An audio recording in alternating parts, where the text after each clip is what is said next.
Mastering diabetes. Now, what in the hell is that? Because you talking about 4 or 5, was almost 6 different types of diabetes. I just thought there was 2. Most people think there's 2, and you go over type 1, type 1.5, and gestational prediabetes. There's a whole plethora of them. So, one, just skim over. I don't know who wants to take this. Sure. How many diabetes types there are? Why quantify those, and then we'll get into it. Okay, cool. So back in the day, historically, there've only been sort of like 2 types of diabetes that like the world has really cared about. But in reality, just like you said, there's now 6: type 1, type 1.5 prediabetes, type 2 diabetes, gestational diabetes, and now type 3 diabetes, which is considered Alzheimer's disease or vascular dementia. Wow. Okay. So think about it as type 3 is basically diabetes of your brain. So let's start at the beginning. Type 1 and type 1.5 diabetes are autoimmune versions of diabetes. They're autoimmune flavors. Okay.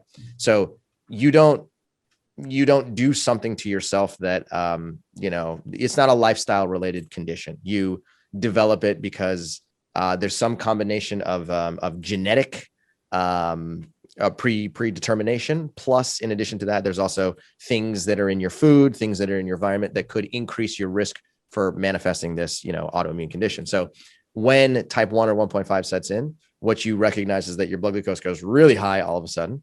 And the reason is because the beta cells in your pancreas, which are responsible for secreting insulin, they just stop working, right? So they've actually been on like a progressive decline over the course of time, but your pancreas, your liver, your brain do a fantastic job of masking as many symptoms as possible until you get to this breaking point where all of a sudden, boom, your pancreas is like, hey, listen, I'm trying to crank out insulin. I can't do it anymore. I'm out. And then as a result of that, your blood glucose goes very high, like 400, 500, 600.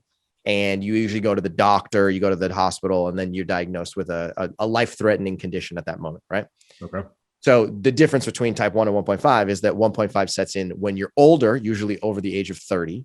Type 1 sets in at the age of, it could either be 1 year old all the way up to 30 years old. And type 1.5 tends to be a slower progressing version. So if I think of it as adult onset, slow progressing type 1 diabetes, that's really the sort of difference. Okay. Prediabetes, type 2 gestational diabetes. There are 3 different flavors. So prediabetes is what happens when you first develop insulin resistance, which we can go into a lot of detail about today. Okay. Yeah. So you first become insulin resistant, that becomes prediabetes. And then if you don't correct prediabetes, it can then turn into type 2 diabetes. Okay. So it's sort of like it's a progression from one to the next to the next.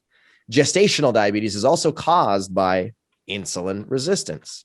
So insulin resistance is sort of like the thing that the underlying condition that can set into motion a series of dominoes that all lead to, a similar outcome, which is high blood glucose, generally high cholesterol levels.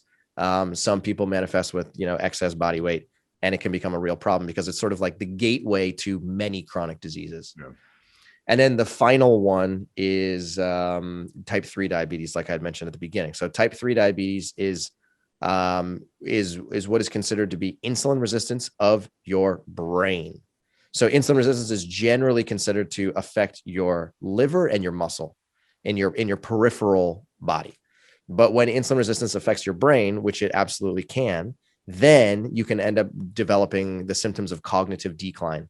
And cognitive decline can manifest itself into either Alzheimer's disease or some version of dementia. And so when you sort of are on that path towards dementia and or Alzheimer's disease, then you are manifesting the symptoms of insulin resistance of your brain, which is now being considered type 3 diabetes. The beauty is that all of the versions of diabetes, with the exception of type 1 and 1.5, are actually, for the most part, reversible. Okay. Wow.